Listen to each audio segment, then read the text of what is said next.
Hi, I'm Brenda, Hi, and I'm Alder. and that is Agape Monster, a character in our Mackenzie Meets Alzheimer's disease picture book. Today we want to talk to you about the severe stage of Alzheimer's. All the signs that were present in the mild and moderate stages can be still seen in the severe stage, but the severe stage has a lot of other behaviors that are new, and Alder's going to tell you about those. Some of those behaviors include a person forgetting how to do things like walk, like talk, or even eat. The disease has destroyed the brain to the point where the person is not able to do some of the physical functioning things that they used to do. At this stage, we had my mom for a while in a memory unit because she was exhibiting some of those other behaviors of late stage moderate, getting ready to go into the end stage, because none of these stages are like clear cut. One flows into the other. She was in a memory unit, and we all went to visit her with the grandchildren and my brothers and my husband and I. And my husband is quite the guitarist. So we offered to do a sing-along with everyone in the facility that afternoon. And we made music and we sang and just had a wonderful time. Afterwards, we escorted my mom, she was in a wheelchair because she had forgotten how to walk at that point, to her room. And we were all just in her room quietly, away from the crowd at that point. And all of a sudden, we heard her singing.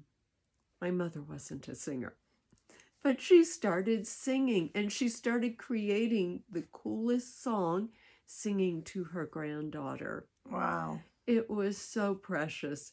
It was one of those times you wish you had a video camera. Yeah. Oh my gosh, it was just so precious. And my granddaughter just stood there and smiled at her beside her wheelchair. Wow, what a great memory for everyone. Oh yeah, Wow. for all of us.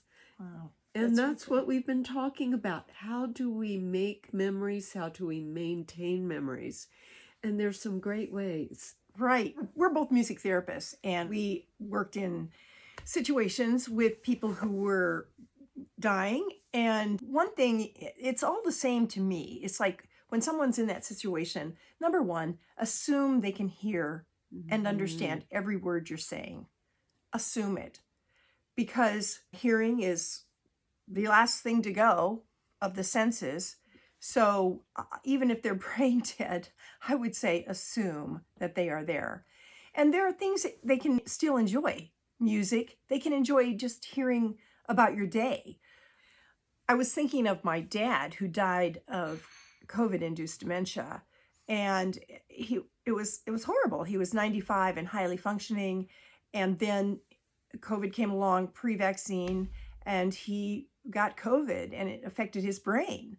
I would talk to him about what I was doing with my day over the phone, and I would tell him how much people were thinking of him and how much people loved him and that we were all with him. I made a CD for him, but if I would have been there, I would have been singing to him. And as a music therapist, I have done that on many occasions, been in the room at the point of transition and singing while the person is transitioning, and the family is so appreciative because it just kind of gives them an opportunity to do whatever they need to do, but there is this string or thread of music in the room, and it's a beautiful experience. Another thing people can do is, when they're in the severe stage, is make a card. Just make a handmade card and take it to them and put it up in their room. So when they see it, they know that someone's thinking of them. You can help make their favorite food for them if they still have the ability to eat, because in this severe stage, they will lose the ability to eat eventually. These are just a few ideas of things you can do with the person, because when they're in that stage, it's like, well, what do we do? What do we say? Well, You tell them that you love them. You tell them anything you've ever wanted to tell them. You make sure they know, especially if it's positive. And you assure them that they are loved and that they are leaving behind maybe the love that they felt for you. So you can always explain that to them as well, that you understand and are grateful for their love. Thank you. It's just something you can do. So for more information, tips, and activities, go to our website, go to the blog post on the severe stage of Alzheimer's disease, and we'll have a PDF hitting the highlights for you. And you can also download our Mackenzie Meets Alzheimer's Awareness Program, where you will get a tremendous amount of information on how to interact with a loved one at this point in their life.